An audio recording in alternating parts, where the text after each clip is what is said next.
Hello, नमस्कार सभी विद्यार्थियों का हमारे अपने यूट्यूब चैनल ब्राइट फ्यूचर पर सबका हार्दिक स्वागत एवं अभिनंदन है दोस्तों।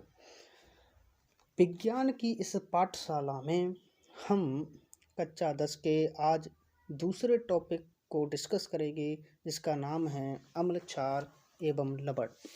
मित्रों, आज की इस क्लास में हम जिस टॉपिक पर बात कर रहे हैं उसका नाम है अम्ल क्षारक एवं लवण। इस टॉपिक को हम छोटी छोटी वीडियो के माध्यम से पूरा ही क्या करेंगे, पूरा ही इस टॉपिक को कवर करने वाले हैं। मित्रों, इस टॉपिक को हम पढ़ने से पहले हम ये जानेंगे कि अम्ल और क्षार क्या होते हैं, इनकी परिभाषाएं क्या हैं, क्या इन दोनों में अंतर होता है। उसके बाद हम इस अम्ल एवं क्षार और लवण टॉपिक को डिटेल में पढ़ेंगे। तो चलिए दोस्तों, स्टार्ट करते हैं इस टॉपिक को।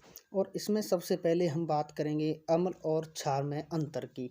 क्या होते हैं अम्ल और क्या होते हैं क्षार। तो आपको जैसा ही स्क्रीन पर दिखाई दे रहा होगा, अम्ल और क्षार की एक टेबल बनी हुई है जिसमें दोनों में अंतर दे रखा है। तो एक तरफ तो हमने ले रखा है अम्ल और दूसरी तरफ हमारा क्या है, क्षार है। तो देखिए, अम्ल तो क्या होते हैं, स्वाद में खट्टे होते हैं। अतः स्वाद के आधार पर हम अम्ल एवं क्षार दोनों में अंतर कर सकते हैं। कैसे? यदि आप जिस पदार्थ को देख रहे हैं, यदि आपको उसको चखना है और चखकर आपको यदि खट्टा दिखाई देता है, आपको लगता है कि ये खट्टा है, तो ऑब्वियसली बात है वो क्या है, एक अम्लीय पदार्थ, अतः वह अम्ल है। यदि वो स्वाद में कड़वा दिखाई दे रहा है, आपको यदि लग रहा है कि वो कड़वा है, तो वो क्या होगा, क्षार होगा। तो इस अंतर से आप पहचान सकते हैं कि अम्ल कैसे होते हैं, खट्टे होते हैं, और क्षार कैसे होते हैं, स्वाद में कड़वे होते हैं।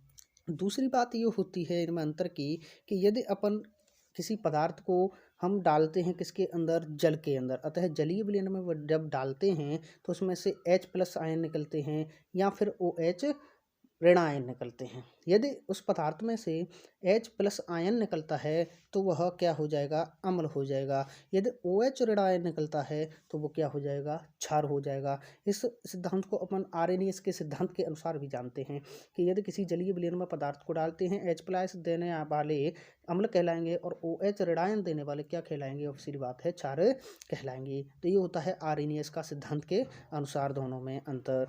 तीसरा इसमें अंतर अपन कर सकते हैं लिटमस पत्र की सहायता से।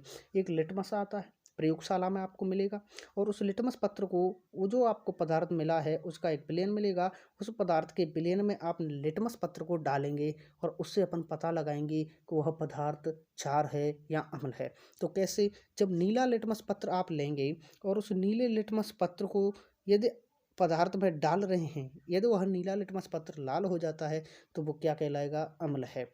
अतः अम्ल नीले लिटमस पत्र को क्या कर देता है, लाल कर देता है, जबकि क्षार क्या कर देता है, लाल लिटमस पत्र को नीला कर देता है दोस्तों। तो ऐसे अपन पहचान सकते हैं कि अम्ल और क्षार क्या हैं। यदि नीले लिटमस पत्र को लाल कर रहा है तो वो अम्ल है, और यदि लाल लिटमस पत्र को नीला कर रहा है तो वो क्या है, क्षार। गुरुजी, इनमें कन्फ्यूजन होता है। आज से ये कन्फ्यूजन कभी होगा ही नहीं, इसलिए इसे आप याद में रखेंगे। कैसे? अनिल से से अम्ल हो जाएगा, नी से नीला और ल से हो जाएगा लाल। अतः अम्ल क्या कर देते हैं, नीले को लाल कर देते हैं। तो अनिल ध्यान रखेंगे, अनिल, अ से अम्ल, नी से नीला और ल से लाल, अतः अम्ल नीले को लाल कर देते हैं। और क्षार के लिए आप ध्यान रखेंगे छालनी। जैसे छालनी आपने सुनी होगी, जो घरों में चाय वगैरह ये छानते हैं, दूध को भी छानते हैं, चाय को भी छानते हैं, तो ऐसी छालनी होती है। तो उस छालनी नामक शब्द से आप ध्यान रखेंगे, छा से हो जाएगा चार, ल से लाल और नी से नीला, अतः क्षार लाल को नीला कर देते हैं, जबकि अम्ल नीले को लाल कर देते हैं। किसको? लिटमस पत्र को। तो ये दो शब्द आपको ध्यान रखनी है, अनिल और छालनी। अनिल से अम्ल नीले को लाल कर देते हैं, छा से छालनी, अतः क्षार लाल को नीला कर देते हैं। उदाहरण देखेंगे तो अम्ल होते हैं आपके, जैसे HCl है, हाइड्रोक्लोरिक अम्ल जिसके कहते हैं, ये हो गया। H2SO4 है, इसे अपन सल्फ्यूरिक अम्ल कहते हैं, ये एक अम्ल है। H1O3 ये है आपका नाइट्रिक अम्ल जिसे कहते हैं, ये भी एक अम्ल है। और एक है CH3COOH, ये भी क्या है, एक अम्ल है, इसे एसिटिक अम्ल कहा जाता है। तो ये कुछ अम्ल के उदाहरण हो गए आपके। कौन कौन से हो गए? हाइड्रोक्लोरिक अम्ल हो गया, सल्फ्यूरिक अम्ल हो गया, नाइट्रिक अम्ल हो गया, और CH3COOH हो गया, जिसे अपन क्या कहते हैं, एसिटिक अम्ल। क्षार कौन कौन से होते हैं गुरुजी? क्षार ये होते हैं, देखो, NaOH, जिसे सोडियम हाइड्रोक्साइड कहते हैं। KOH हो गया गुरुजी, KOH भी एक क्षार है। इसे अपन पोटेशियम हाइड्रोक्साइड कहते हैं। एक होता है कैल्शियम हाइड्रोक्साइड CaOH का घोल ट्वाइस क्लियर। एक होता है आपका अमोनियम हाइड्रोक्साइड NH4OH। ये क्या है? चार है। गुरुजी कैसे पहचाना आपने चार हैं? देखो हमने पढ़ा है ऊपर जलीय अम्ल में क्या देते हैं? H+ आयन, और क्षार क्या देते हैं? OH ऋणायन।